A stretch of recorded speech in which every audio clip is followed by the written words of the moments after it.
Eu sou Fernando Gomes Pinto, neurocirurgião, diretor de comunicação da Sociedade Brasileira de Neurocirurgia, e estamos com o prazer e com a honra de estar aqui com o professor Dario Birulini, famoso cirurgião no Brasil, professor, foi meu professor e professor de muitos médicos, direto ou indiretamente, teve um papel fundamental na vinda do ATLS para cá, o que atualmente salva muitas vidas, né? É adotado inclusive no atendimento pré-hospitalar. Todo mundo conhece, né? Quem fez medicina, está fazendo, conhece quem é o professor Dario Birulini. Muito obrigado, professor, por destinar esse... aqui e poder conversar com vocês. Obrigado, eu que agradeço. Mas a nossa conversa de hoje aqui é sobre uma novidade que o professor Dario está trazendo.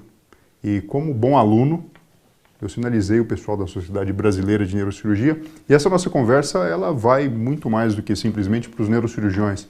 É direcionada para todos os médicos, inclusive para a população, para todas as pessoas. Professor Dario, o que é o Slow Medicine?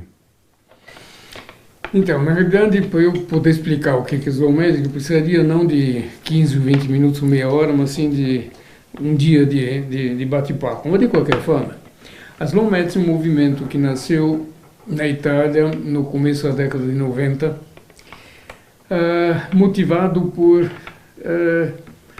uma constatação de que a medicina contemporânea é uma medicina que é completamente diferente do passado. No sentido que no passado o eixo central, o fulcro da nossa profissão era uma relação médico-paciente. Você te procurava, você ficava a conversar com ele, você tentava entender a história clínica dele com detalhes, depois disso você entrava em contato com ele e você continuava perguntando se ele tinha algum outro problema, quais eram os antecedentes dele pessoais, familiares, fazia um exame físico, afinal, se demorava 1 hora para fazer um exame e uma avaliação completa. E de modo geral, no fim dessa avaliação, na grande maioria das vezes você já tinha um diagnóstico definido a respeito do paciente. Você pedia exames, evidentemente, mas os exames, evidentemente, eram complementares da avaliação clínica. O fato de que mudou completamente o exercício da profissão, e hoje em dia, eu acredito que quem ouve essa conversa já deve ter passado por isso, o paciente vai no médico, já com o próprio diagnóstico feito através de avaliação via o Dr. Google, certo? Então, ele chega lá e o médico frequentemente não faz pergunta nenhuma. Simplesmente o doente chega lá e diz: doutor, eu estou com esofagite de refluxo. Isso é extremamente comum. Aí eu quero que você faça, quero que o senhor peça exames. E o médico, inocentemente, pede uma endoscopia, uma pH-metria, afinal, aquilo que ele quiser fazer. E aí trata, não é do doente, ele trata do achado de exame. Todo mundo que faz endoscopia tem uma gastrite enantemática leve de antro, que não quer dizer absolutamente nada, mas vai tomar um omeprazol, inevitável, certo? E assim por diante. Então, na realidade, a Slow Medicine é um processo, é uma forma de exercer a profissão, que, na realidade, se vocês quiserem, não deixa de ser um retorno ao passado no bom sentido da palavra, mas que valoriza a relação médico-paciente e a avaliação clínica, sem desprezar, evidentemente, tudo aquilo que tem de novo em termos de exames auxiliares, de exame de imagem, mas usando isso de uma forma racional e não transformando o paciente e o médico em vítimas de procedimentos diagnósticos altamente questionáveis e que frequentemente resultam em procedimentos terapêuticos também altamente questionáveis e com uma série de complicações potencial. Então, veja, é uma filosofia de trabalho, certo? Daria para conversar muito tempo a respeito disso, mas aquilo que eu queria deixar claro desde já, de que essa mensagem poderia ser recebida tanto pelos médicos como pela população leiga em geral, pelo menos como motivo de meditação. Não acreditem naquilo que eu digo de uma forma cega, mas comece a pensar nisso. Vejam, analisem, pensem um pouquinho a respeito disso, e eu acredito que isso vai ajudar no sentido de melhorar a saúde de vocês e para os médicos a saúde dos pacientes. Professor, então o que a gente está conversando aqui, quando a gente fala o conceito da medicina devagar, a gente está falando da relação médico-paciente. Tanto a postura do médico, quanto a postura do paciente. De forma que esse binômio, né, essa relação, ela seja uma relação saudável e o médico assuma o seu papel como consultor da saúde. e não seja um fabricante de problemas, ou até mesmo o paciente ele desautoriza no bom sentido, o médico busca informações e traga uma demanda que seja de fazer exames e tudo mais. Na prática, o que a gente observa é que são consultas que acontecem hoje em dia muito curtas, em que às vezes não existe um quesito importante, que é o exame físico, e exames que muitas vezes o resultado é conseguido através da internet. E o paciente tenta de alguma forma lidar com isso e, enfim, tomar um comprimido. É isso? Sabe, seria uma insensatez de minha parte negar o impacto positivo desses avanços que ocorreram. Exatamente, seria ilógico. Mas, na realidade, eu acho que medicina não é uma relação virtual. Você precisa conversar com o doente, olhar no rosto dele, ver a atitude dele, ver como é que ele te responde, explicar aquilo que está acontecendo e entender que o seu papel como médico não é apenas de tratar aquele doente, mas sim de adotar uma postura que seja uma postura socialmente importante, que tenha os seus reflexos do ponto de vista não apenas do paciente, mas da família e da sociedade como um todo. Para não ficar fazendo coisa que simplesmente resulta não apenas em efeitos colaterais negativos, mas em desperdício de imensa quantidade de dinheiro.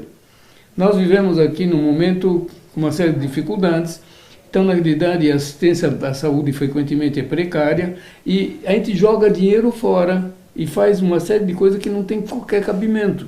Então precisamos começar a repensar nisso, volto a insistir, a meditar a respeito disso e tentar achar soluções racionais, lógicas, humanas, de respeito recíproco do médico com o paciente e do paciente com o médico.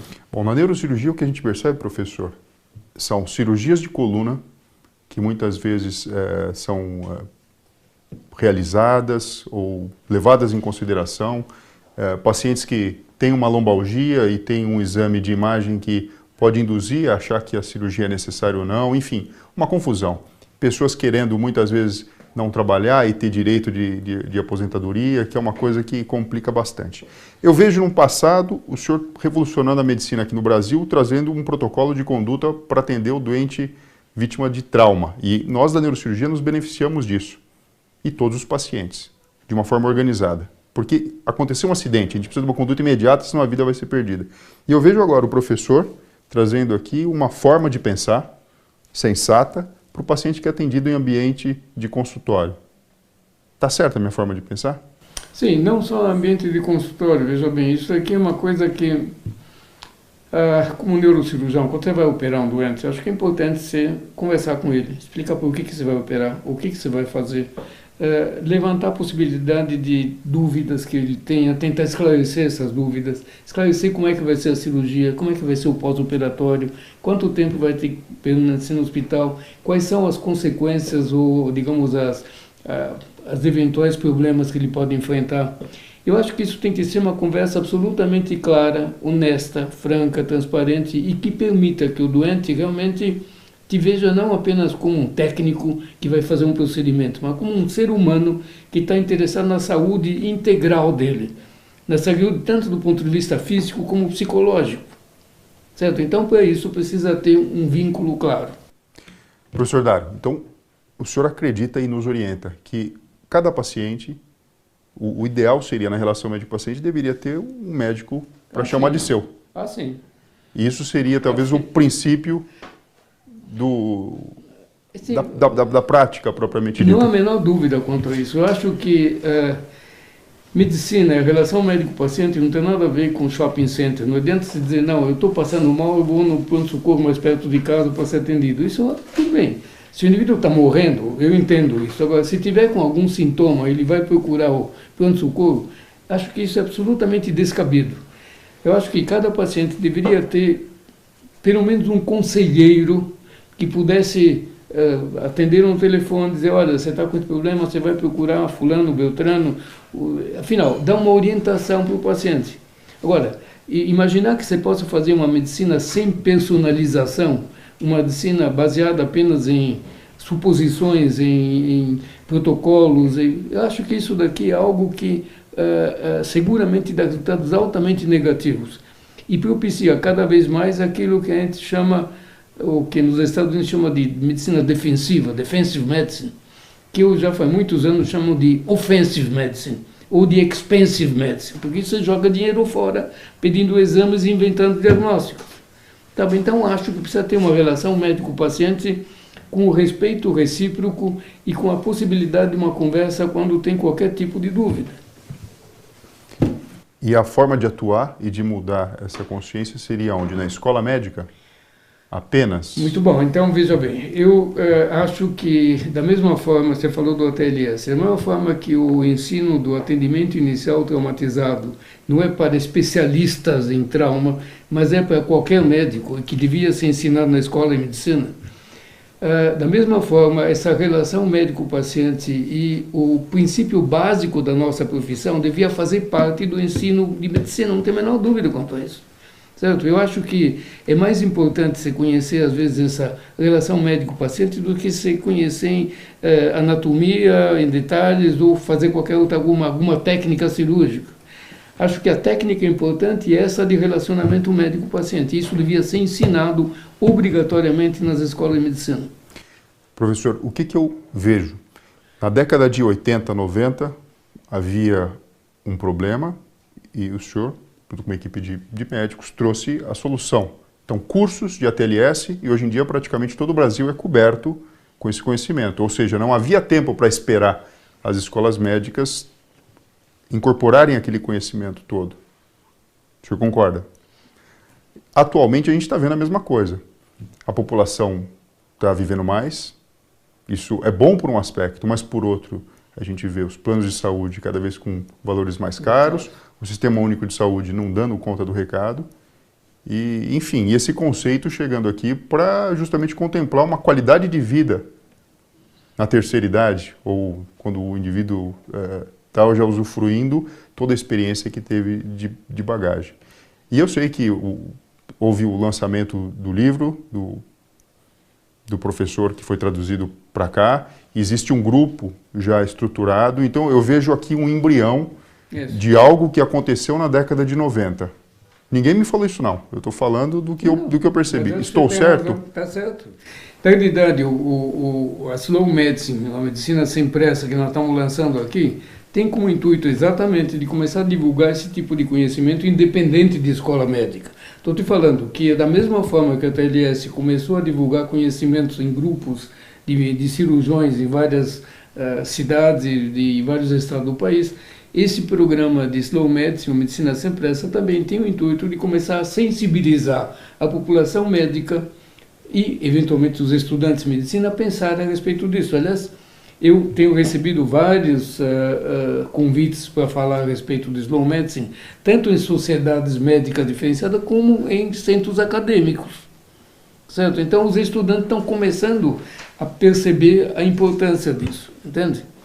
E no momento que nós estamos vivendo agora, de que tem cada vez mais escola médica liberada, frequentemente com uma série de situações ou digamos, de condições precárias de funcionamento, isso daqui, esse programa que independe de escolas médicas, também é um programa muito importante que deve fazer o seu papel, que é aquilo que nós estamos pretendendo fazer.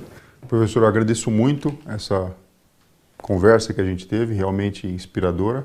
Vou pedir para o senhor passar algumas orientações ou dicas para os médicos que já estão formados aí na ativa, que o senhor tenha vontade de dizer, para os alunos, para os pacientes mesmo e todo mundo que estiver podendo tá tendo acesso a essa nossa conversa. E eu já estou aqui me colocando à disposição de ajudá-lo no que for necessário para levar esse conhecimento para todo o Brasil, porque eu acho que é a forma que a gente tem, na verdade, de contribuir com a área médica para o nosso país, que está passando por um momento tão sofrido, mas tem pessoas tão apaixonadas pelo país, eu vejo o senhor como uma delas, e, enfim, como um médico jovem, membro da Sociedade Brasileira de Neurocirurgia, estou me colocando aqui à sua disposição.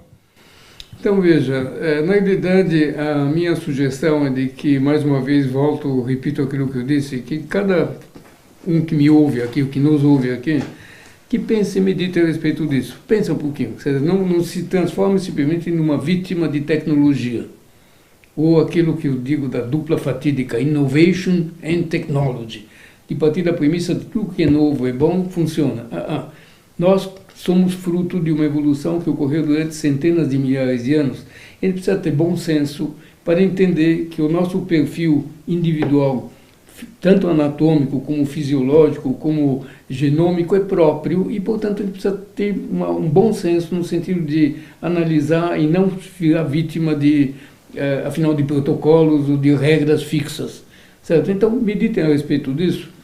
Eu acho que quem quiser ouvir ou ver isso com mais profundidade pode entrar no site, que é www.slowmedicine.com.br. Aí vocês vão ter uma série de informações. E, eventualmente, embora não exista no momento mais à disposição, tem um livro, a tradução do livro do Marco Bobbio, que foi quem trouxe aqui a ideia realmente fundamental da Slow Medicine, em italiano Il Malato Immaginato, e em português foi traduzido O Doente Imaginado, mas realmente agora acho que vocês vão ter dificuldade de achar. Mas de qualquer forma, entrem via internet no slowmedicine.com.br e meditem a respeito disso. E qualquer dúvida, vocês fazem contato que eu vou lá dar aula. Ok, muito obrigado, professor. Muito obrigado.